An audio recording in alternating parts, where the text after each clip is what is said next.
नागपुर कोई आज का शहर नहीं है। कहते हैं जब अंग्रेज का राज हुआ करता था नागपुर 0 माइल था, और आज भी नागपुर जाइएगा तो आपको मिल जाएगा। वहां पर एक लौह स्तंभ है जो 0 माइल बतलाता है अनडिवाइडेड इंडिया का, जब भारत का विभाजन नहीं हुआ था। लेकिन उस नागपुर को बेहतरीन खूबसूरत बनाने के लिए खरबों रुपए खर्च करने का प्रोजेक्ट लेकर आया गया विकास के नाम पर। हुआ क्या? बरसात हुई, जरा देख लीजिए। नागपुर शहर तो वाकई बेहद पुराना है, पर पुराने को सियासी तौर पर एकदम नया करने की रकम है 6 खरब 15 अरब 29 करोड़ रुपए। जी, और इसी रकम का खेल है कि नागपुर पानी पानी है। तो जब महाराष्ट्र के सीएम नागपुर के हो, देश भर में सड़क बिछाने वाले नितिन गडकरी नागपुर के हो, तो फिर नागपुर को तो यूं ही जन्नत हो जाना चाहिए। पर जन्नत का खेल जब सियासी हो जाए तो फिर कैसे इंफ्रास्ट्रक्चर की खूबसूरती जिंदगी को नहीं, योजनाओं की रकम को देखती है और पानी में हिचकोले खाते नागपुर का सच यही है। 7,000 करोड़ में नागपुर के 61 किलोमीटर के आउटर रिंग रोड समेत 119 किलोमीटर सड़क और ब्रिज को बनाना है। 46,000 करोड़ में नागपुर से मुंबई तक सुपर कम्युनिकेशन एक्सप्रेस वे को भी बनाना है। 300 करोड़ में नागपुर में सीमेंट रोड का जाल बना देना है। 35 करोड़ में कोराड़ी बोखरा गोधनी फारस रोड को चौड़ा कर देना है। 8,640 करोड़ में नागपुर में मेट्रो को चला देना है। तो खरबों रुपया नागपुर के लिए खर्च हो रहा है, फिर भी नागपुर पानी पानी क्यों है? वह भी उसी दिन जिस दिन नागपुर में यह सोचकर मानसून सत्र शुरू हुआ कि मुंबई तो बारिश में डूब जाती है, पर नागपुर तो शानदार है, हरा भरा है, इंफ्रास्ट्रक्चर से लैस शहर है और सीएम भी तो वहीं के हैं। और राज्य और देश को पहचान देने वाले फडणवीस गडकरी समेत संघ का हेडक्वार्टर भी तो नागपुर में ही है। बाबा साहब अम्बेडकर की धम्म परिवर्तन की जमीन भी तो नागपुर ही है। तो फिर नागपुर का ये हाल हो कैसे गया? विधानसभा में अंधेरा छा गया क्योंकि बिजली सप्लाई का पावर हाउस ही पानी में समा गया। हवाई अड्डे पर 5 फ्लाइट दोपहर में पहुंची और 1,000 से ज्यादा लोग एयरपोर्ट में फंस गए, क्योंकि बाहर कैसे निकलते, बाहर तो पानी पानी है। नागपुर रेलवे स्टेशन पर गाड़ियों की आवाजाही रुक गई क्योंकि पटरियों पर पानी पानी है। अस्पताल में पानी, पुलिस थानों में पानी, दफ्तरों में पानी।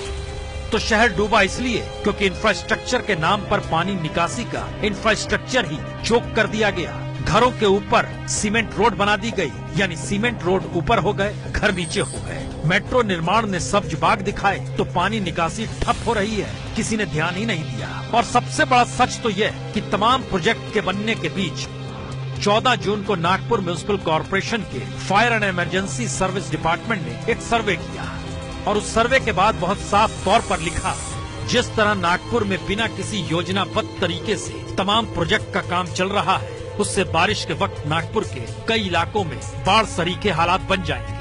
और 14 जून को ही म्युनिसिपल कॉर्पोरेशन की इस रिपोर्ट में यह भी लिखा गया, जिस हैब्सर्ड वे में, यानी अराजक स्थिति को लेकर प्रोजेक्ट बनाए जा रहे हैं, उसे कोई देखने वाला नहीं। इससे 70 इलाके ऐसे जो बारिश में डूब जाएंगे। सीमेंट रोड ऊंचे हैं और घर नीचे, तो पानी जाएगा किधर? सब कुछ तो रिपोर्ट में आ गया, पर देखने वाला वाकई कोई नहीं।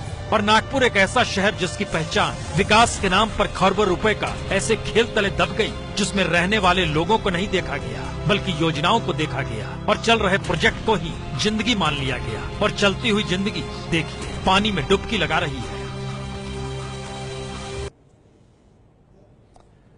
मसला ये नहीं कि खरबों रुपए खर्च किए जाते हैं विकास के नाम पर, मसला तो इसके आगे की तासीर का है, जिसमें हर वो संस्थान अगर डूबा हुआ नजर आता है पानी में नहीं बल्कि लूट में, तो उसके बाद शहर अगर डूब गया तो क्या है? शहर के किस हिस्से में घूमना चाहेंगे आप?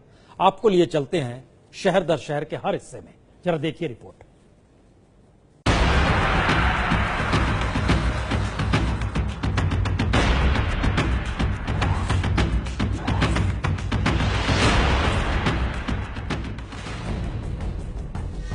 तो क्या अस्पताल, क्या हवाई अड्डा, क्या पुलिस थाना और क्या शहर की सड़कें, हर जगह पानी पानी। आलम ऐसा कि हवाई सफर के लिए इंडिगो से चेक इन करना है तो पानी के बीच खड़े होकर। जी, और शहर चंद दिनों पहले तक पानी पीने के लिए परेशान था, वहां की गलियां अब पहाड़ी नदी में बदल गई है। जरा रफ्तार देखिए।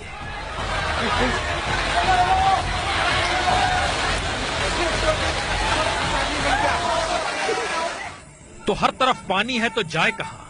पानी भी कहां जाए? निकासी के सारे रास्ते तो नागपुर को सुंदर बनाने वाली तमाम योजनाओं ने चोक कर दिया।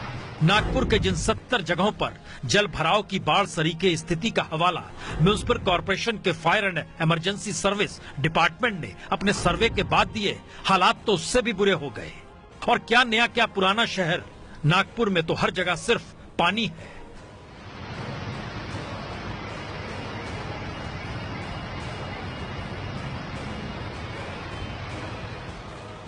आलम यह है कि जिन इलाकों में ब्रिज बनना है या निर्माण कार्य जारी है, उन इलाकों का हाल सबसे बुरा। मसलन पारदी, सदर, अजनी चौक, एयरपोर्ट स्क्वायर, मनीष नगर, वाड़ी, कामटी रोड, कलमना।